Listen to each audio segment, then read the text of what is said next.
What is up, awesome people of the internet? And welcome to another episode of Women's Basketball Weekly, a weekly show where I tell you everything you need to know about the women's game. Now, y'all, it wouldn't be a college basketball season without this happening.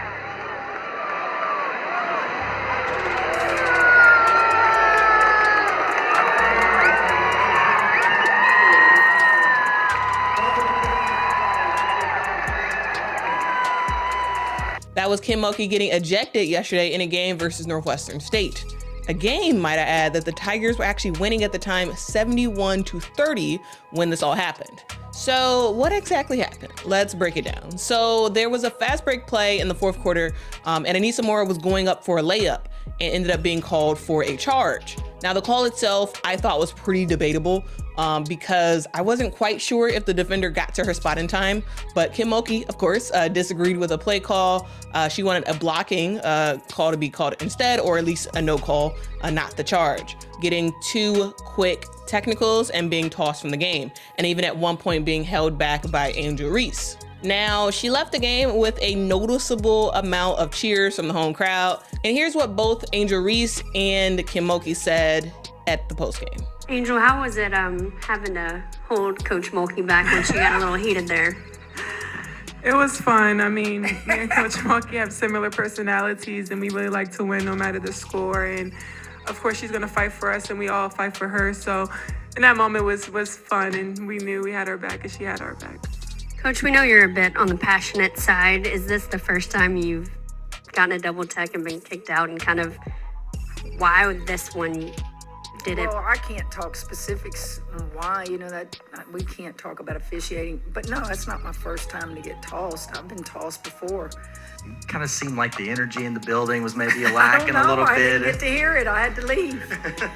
I did get a lot of text messages, from those that still love me. Like, girl, you got an ovation for getting tossed. But no, he did the right thing. I'm not questioning that. In fact, I think I helped him. I said, I'm not leaving you. You better toss me. Something like that, I think. I don't remember exactly, but it was like he had no choice.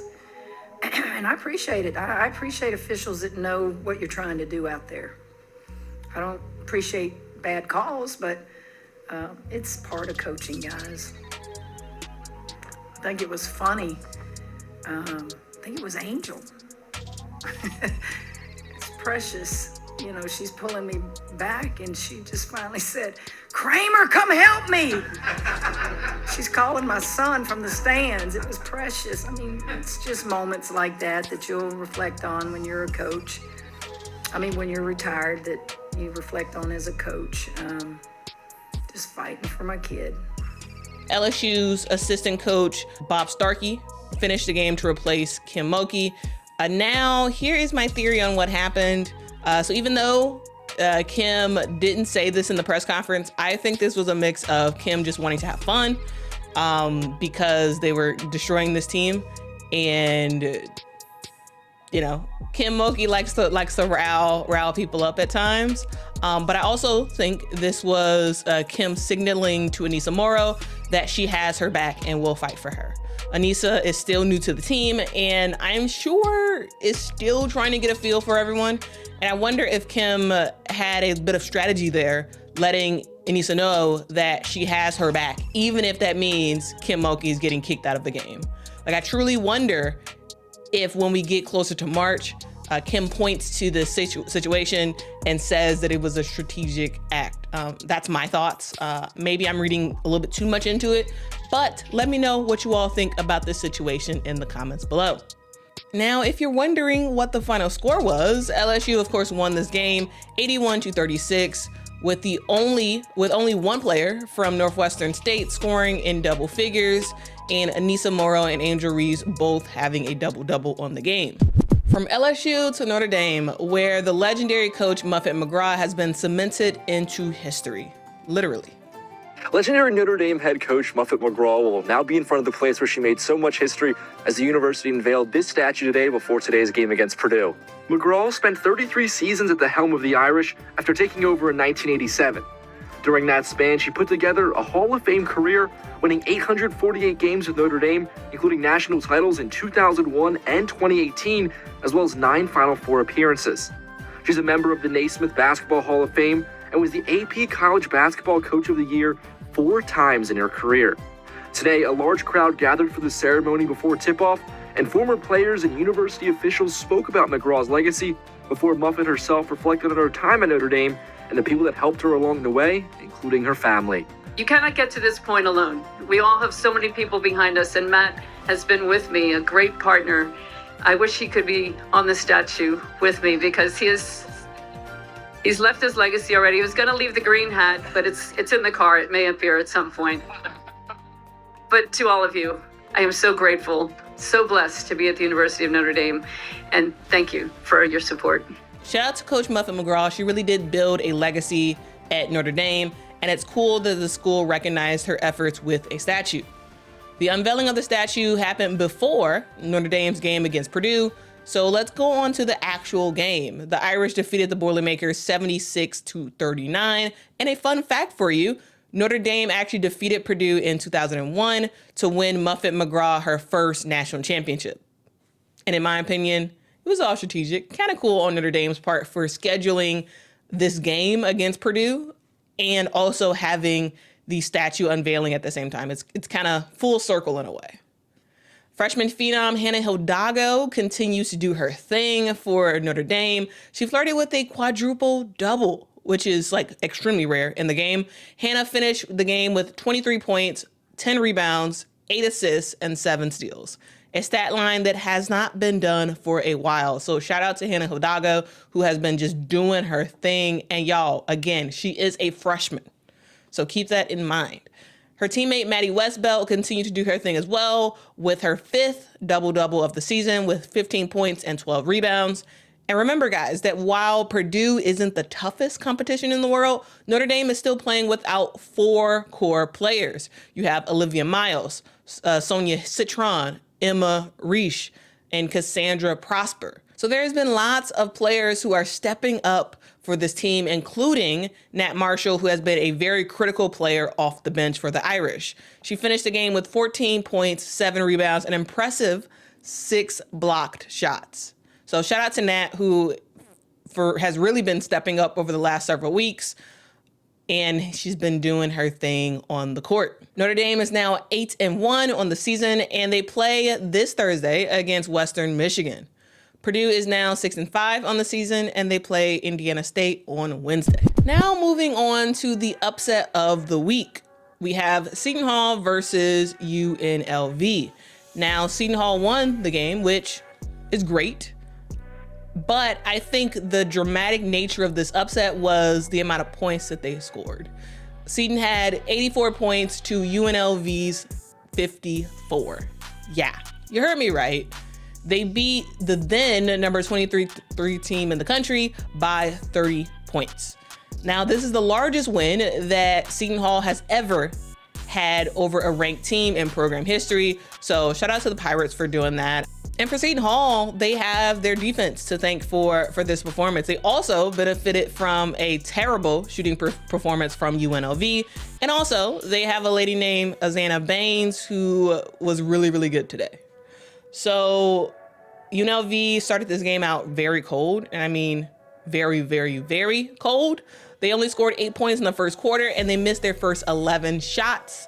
The team hadn't played in a week, so I wonder if so many days off affected them. But as I always say, no excuses, because anybody can get got.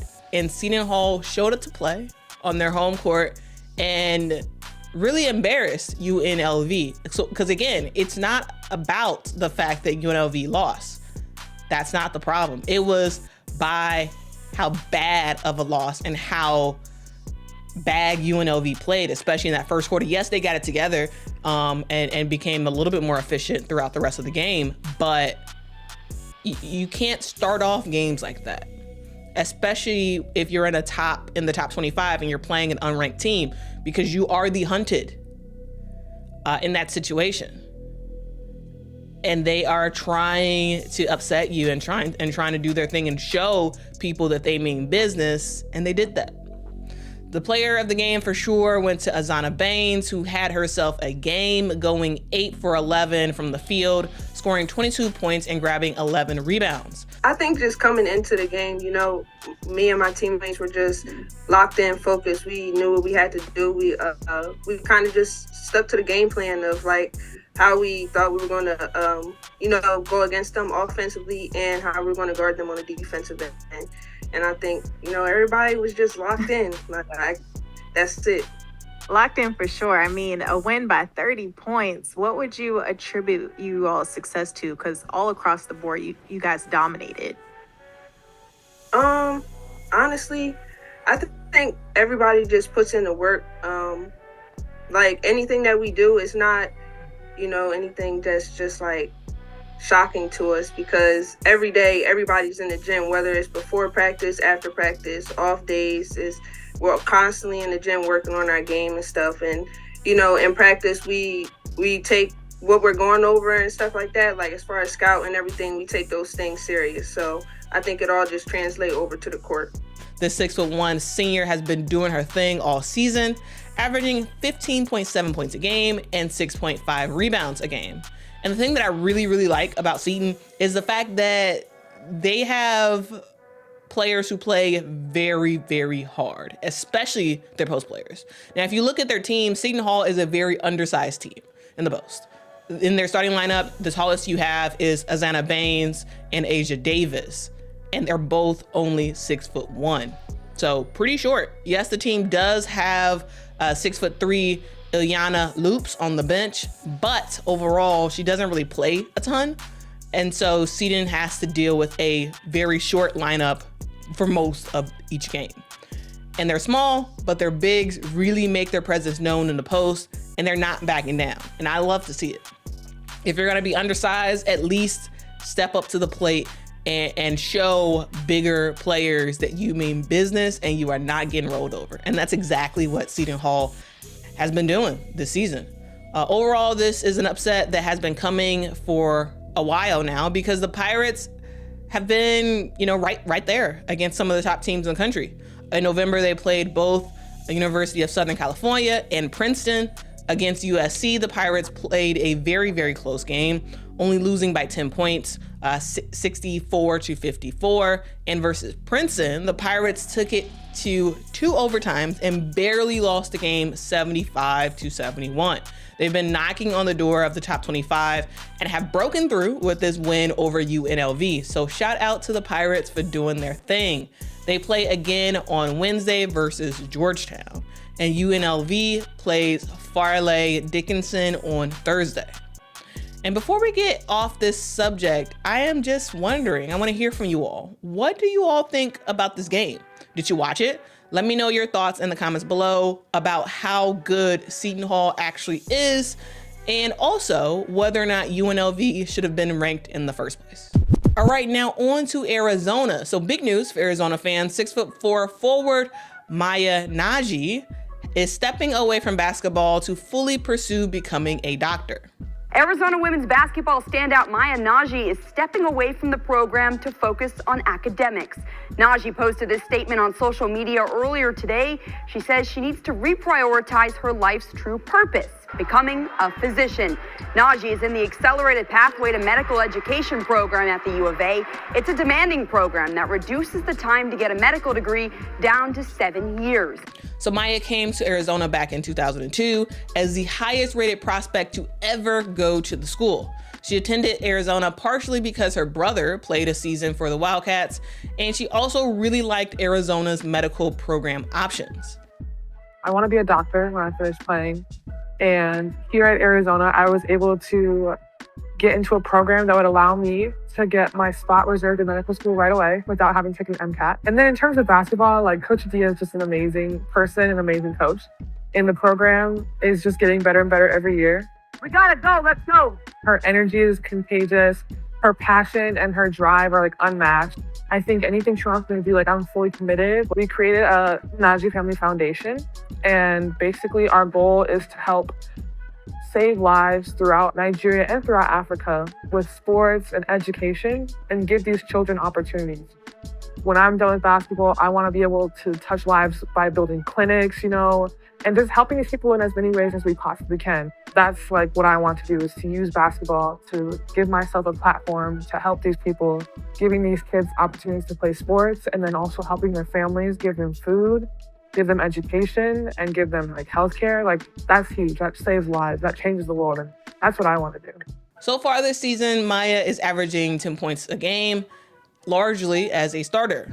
On December the 15th, Maya posted this on social media. First and foremost, give all the glory to the Most High for abundantly blessing me and guiding me through every step of the way. He is my strength and my shield. My heart trusted in him, and I am helped. Therefore, my heart greatly rejoiceth, and with my song I will praise him. Psalm 28:7. I would like to thank the Wildcat Nation for embracing me and my family and showing unwavering love and support. All of your uplifting encouragement has been felt and is greatly appreciated. Thank you to my coaches and teammates for everything these past 2 years. It has been an honor to rep the A. In light of recent events, it has become clear to me that I need to reprioritize my main goal and true life's purpose, becoming a physician. With the support of my family and guidance from above, I am stepping away from basketball to start a new chapter of my life. Please respect my decision and refrain from entertaining any speculation from outside sources. So there you have it. Nnaji is now a former Arizona basketball player. She didn't say anything about transferring to another school, so it looks like she will stay at the program that she is currently in at Arizona. And from the very, very, very little that I know about schooling to become a doctor, I know that it's extremely hard, and it's basically a full-time job and some. And it requires a lot of hands-on work, a lot of time in the lab, and constant travel to games, practices, and other things that sort of make up a basketball player in college. It's likely that Maya couldn't really do both for the long term. She had to choose between the game that she loves and her future of literally healing the world as a doctor. And she chose being a doctor, which to me is a very, very commendable decision. So shout out to Maya in her journey of becoming a doctor. I'm for sure gonna keep her in my prayers as she continues on this life journey. So yeah, that is kind of the news right there. After finishing this video, I really suggest that you look up Nnaji on YouTube and look at some of the previous videos that she's done. It's kind of cool. Shout out to Josh Englert's YouTube channel. He had a video about Maya's commitment, and I thought it was pretty well done. So after you finish watching this show, take a look at that because it's kind of cool. Arizona is now 8-3 on the season, and they play Gonzaga on Wednesday. Y'all, Diamond Johnson is back on the court, at least for right now. 5'5" Diamond Johnson has been in limbo for a while. She originally started her basketball college career at Rutgers, and she played there for a year. She then transferred to NC State and played there for 2 years. And during the summer, she announced that she was transferring to Norfolk State, which was a pretty rare decision for a player of her caliber. Number one, Diamond Johnson was a very, very talented player who got huge minutes for both Rutgers and NC State. Last season, she averaged 28 minutes a game, averaging 12.3 points a game and 3.5 assists per game. And last year, she made the ACC second team. She had several big games, including a big 20-point game upset against Notre Dame. It's pretty rare for a player of her caliber at a Power 5 school to decide to go to a small HBC school like Norfolk State. And secondly, I think that this was Diamond's, also adding up to the rarity of this decision by Diamond, this was her second time transferring, which meant that according to NCAA rules, she couldn't play immediately this season. But now she can play because of a recent court ruling that has granted all two-time transferring college players immediate eligibility, though this is temporary. Diamond stood up this weekend as Norfolk State played Auburn, and while Diamond did her thing, her team lost pretty handedly, 67-39. Diamond finished the game with 36 minutes played, scoring 15 points, and she also scored her 1,000th career point in the first quarter. Now, while the team got beaten pretty bad, it's awesome to see Diamond Johnson back on the court doing her thing. So shout out to her, and I cannot wait to see her play for the rest of the season. Norfolk State is 7-4 on the season, and they play in the MEAC. Caitlin Clark had her homecoming this weekend. Someday we may measure Caitlin Clark's greatness in terms of the number of buildings she sold out. Today we add Wells Fargo Arena to that ever-expanding list, and another opportunity for Caitlin to set an historic benchmark in front of her home city. This is not Caitlin's first time on this floor. She was part of 3 tournament teams in high school at Dowling Catholic, but only won 1 single game here as a Maroon. But now these seats are filled with 22 jerseys. They came to see the state's brightest star. And you get to come back to your hometown and play in front of, I'm sure there were a lot of people from Des Moines here. Just what was it like to play in front of them and have, a great performance? Probably the game that was sort of gold on the calendar for myself. I was just really excited to come back here, and thanks to our coaches for wanting to play this game, the men's coaches, our administration, marketing, everybody putting this on. It takes a lot of hard work to be able to put on events like this, so I'm really just thankful that I was able to come back here and play in front of a lot of family and friends, and I thought we played really well. It's just really exciting. I had chills when we ran out of the tunnel. It's just cool to see how people support us, and like Coach Booter said, a lot of these people probably don't have the opportunity to get to see us play all the time, so it's cool to give people in Des Moines an opportunity to see us play live. Playing in front of a sold-out home crowd in your hometown has to be pretty sweet. Iowa also used this sellout as an opportunity to shoot their shot at the WNBA about getting a team in Iowa. It will never happen, in my opinion, but seeing the success of how just about every single Iowa game has been sold out so far this season, it kind of makes me wonder, what if Iowa actually got a WNBA team? Would Iowa fans support the WNBA? Would they truly support the WNBA? Or is this just the Caitlin effect at work? And if Caitlin was on an Iowa team, I wonder how successful they will actually be. So I guess a question for you guys in the comments below, would you support a Iowa WNBA team with the caveat that Caitlin Clark plays on the team for at least 5 years? Let me know your thoughts in the comments below. And if you are enjoying this show so far, please be sure to hit that like button. And thanks. Iowa is 11-1 on the season, and they play Loyola Chicago on Thursday. All right, so we talked about some of the major news that happened this past week, but now for some quick bites of info. UConn defeated Louisville 86-62, and for the undefeated schools, NC State defeated South Florida 66-54, Baylor defeated Miami 75-57, South Carolina trounced Presbyterian 99-29. Marquette had a very close game against Creighton where they got the victory 76-70. And Texas defeated Arizona 88-75. Also, Virginia Tech head coach Kenny Brooks has gotten his 500th win as a basketball coach after the Hokies defeated Rutgers 84-59. All right, folks, that is your NCAA update for the week. I know I covered a lot, but there is a lot more that I could talk about, including the fact that UConn's Ayanna Patterson is out for the remainder of the season. Also, LSU's Angel Reese is returning back to her hometown of Baltimore this week for a game against Coppin State. Be on the lookout for actually separate videos about both of those topics and more this week. So if you are not already subscribed, hit the subscribe button and also turn on your notifications so you'll be notified when I drop both of those videos, and you'll be in the know of all the other videos that we will talk about as the week goes on. All right, now on to WNBA news. And we start by bidding farewell to Tiffany Hayes, who announced her retirement from the WNBA on the Counted Me Out podcast.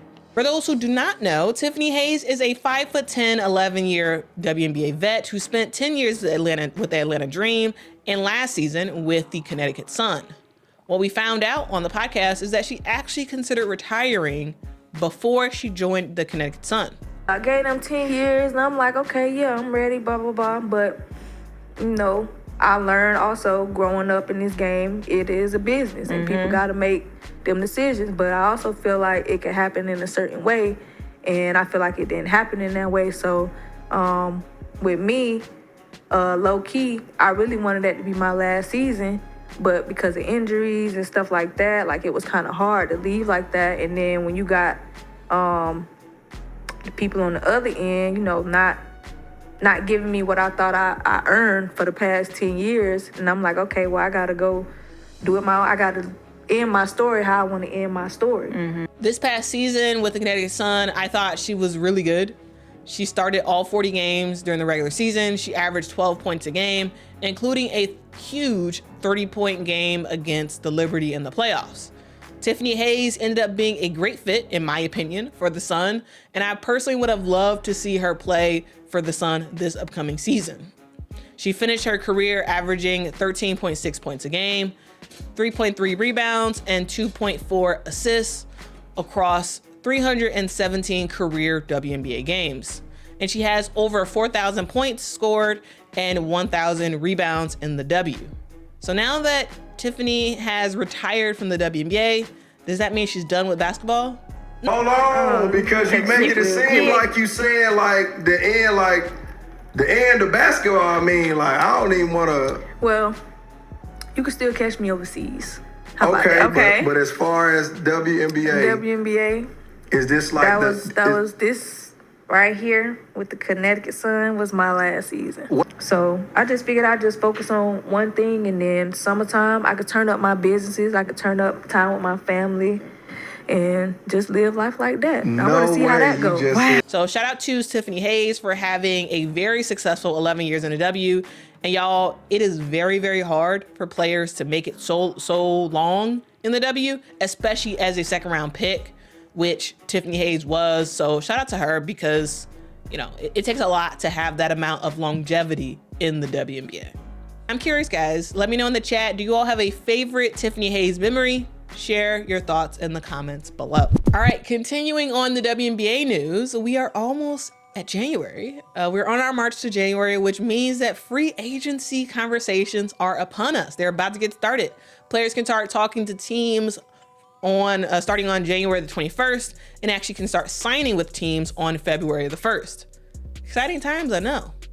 This free agency period is going to be really, really interesting because we have a lot of big pieces on the board.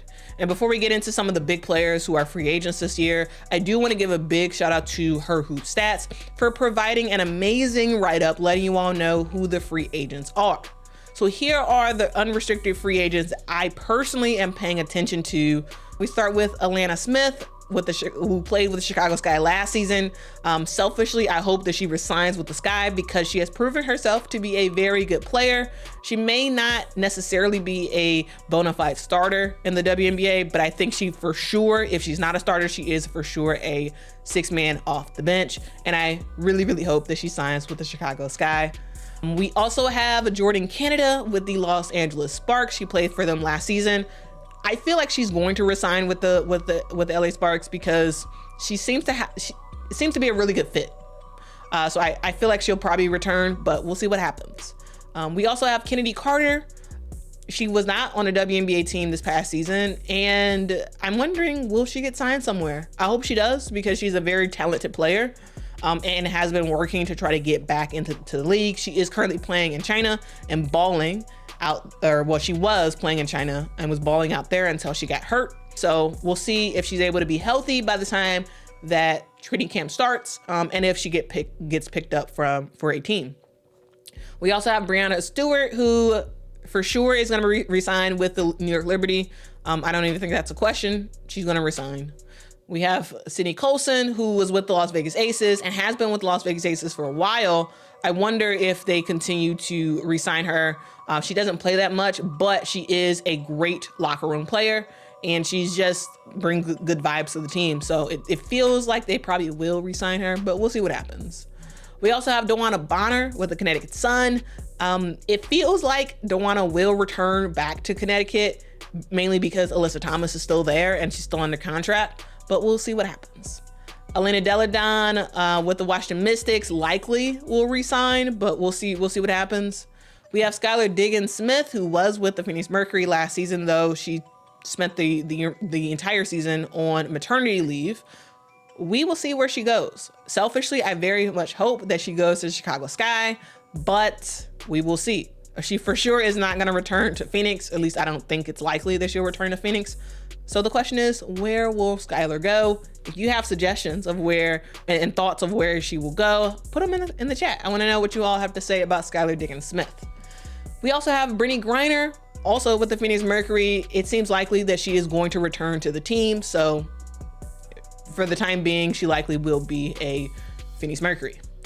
We also have Tiana Hawkins, who was with the Mystics last season.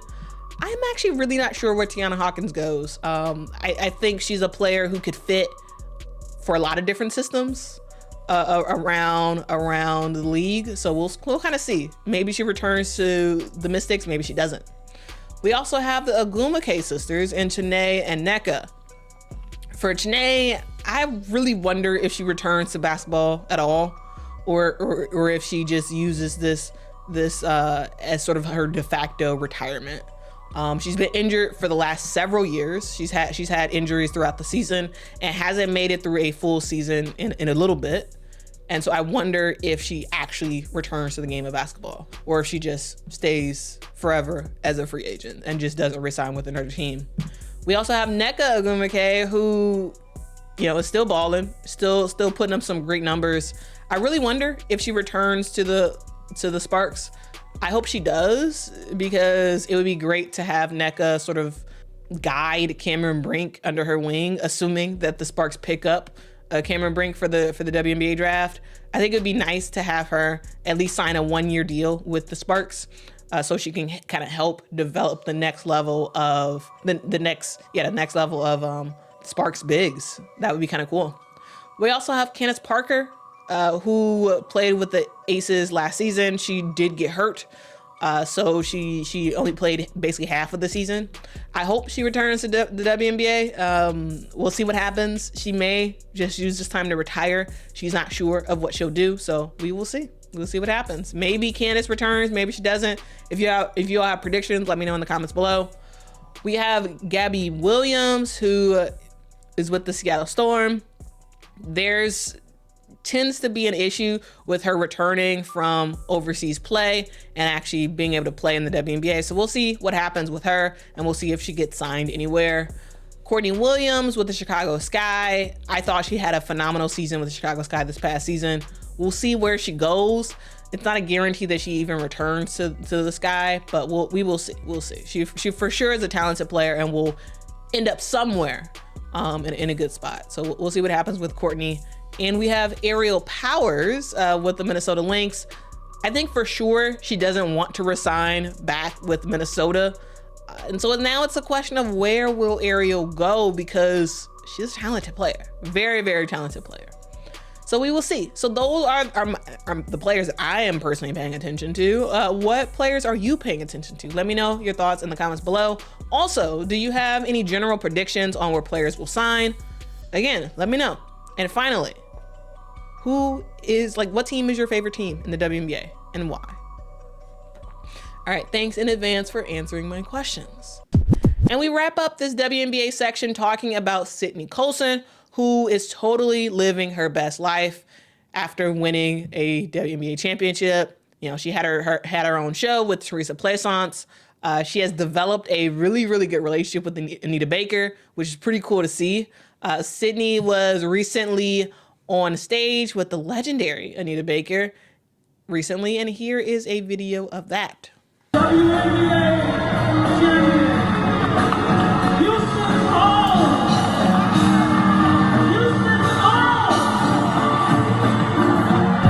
Now on to some pretty big news, guys. Athletes Unlimited Basketball is back.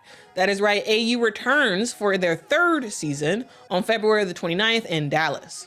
Now, there are some pretty big names that will take the court, including the return of former #1 pick and 5-time WNBA All-Star Angel McCoughtry, What's up, y'all? This is Angel McCautry, and I'm really excited to sign my new contract with AU, Athletes Unlimited.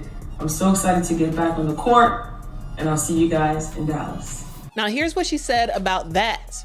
As the newest member of the AU family, I am beyond excited to start this journey. Basketball has been a passion that drives me. My focus is clear. I just want to hoop again, to be on the court where I feel most alive. I can't wait to show what I've got. Angel hasn't played substantially in the WNBA since 2020 when she was with the Aces. She spent 2021 injured. In 2022, she signed with the Minnesota Lynx, played for 2 games, and was eventually waived from the team. Angel wants to work to get her way back to the WNBA and believes that AU can help do that. She said, I look forward to showing that I still have ability. I feel like playing AU can help me get back in the WNBA. I know the narrative is she hasn't played, she's older. I just want to prove basketball still exists in my world. So shout out to Angel McCautry, and I'm really interested to see her back on the basketball court. Joining Angel are 21 other players, including Taya Cooper, who is making her return back to women's basketball.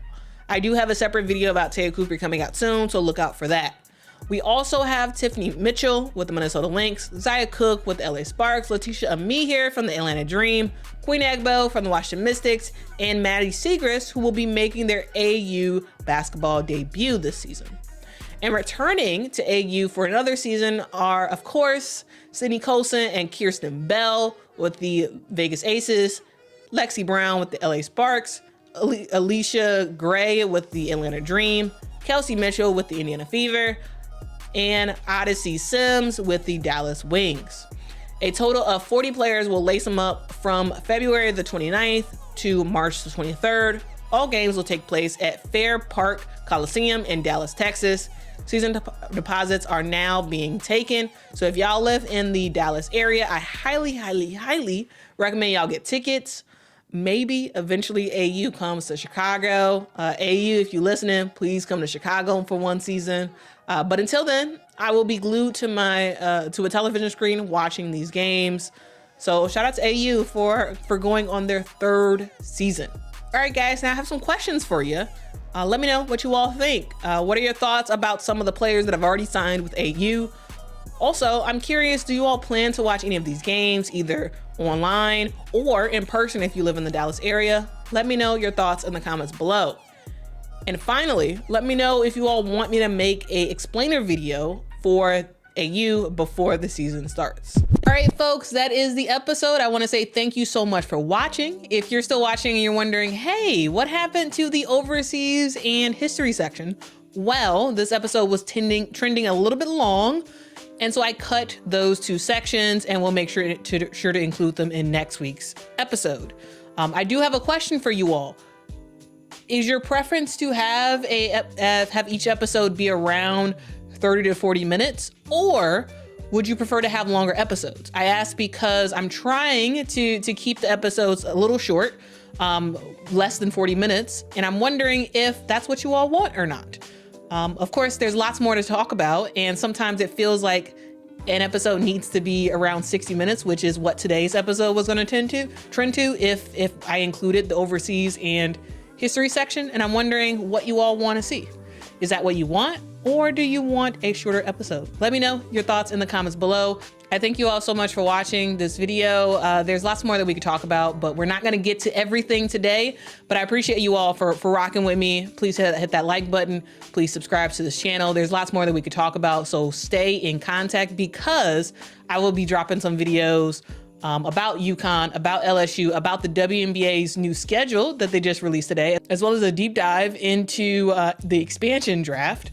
So you have that to look forward to. Also, Christmas is coming up. Christmas is next Monday, and for all the folks around the world, I do want to wish you a very, very Merry Christmas.